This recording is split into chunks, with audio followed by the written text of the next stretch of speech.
Kayo raw ay nakipagpulong kay Senator Trillanes, General Nick Torre, para daw po with the ICC investigators. Totoo po ba yun? Sa bahay niyo raw po sa Bel Air, Makati.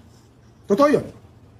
Nakipag-usap ako sa Trillanes, pinakilala niya sa akin yung ICC, yung ibang dalawang personal na ICC.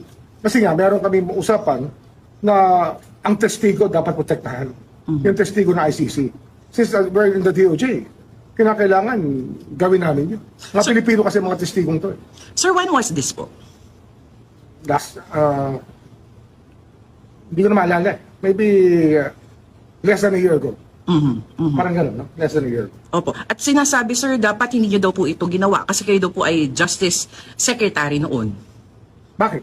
Ba't hindi? Ang nakasalalay dito, buhay ng mga testigo.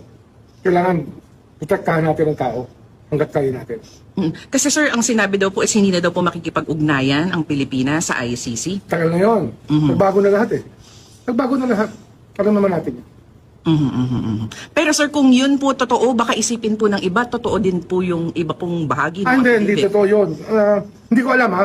Pero yung mga sinasabi nga doon, sinasabi ko, ang gagawin namin dito, sasabihin namin kay Baligon na mag-produce yan ng 18 iba't ibang affidavit. Para alam natin kung ano talaga ang personal knowledge ng bawat isang tao. Para malinaw kung ano talaga yun. Kasi parang ano yun eh, parang pinagtagpi-tagpi na kwento ng bawat isa na ginawang isang affidavit. Eh hindi dapat gano'n ng isang affidavit. Ang affidavit, you swear to the truth, the whole truth and nothing but the truth, and of your own personal knowledge. Yan ang challenge natin.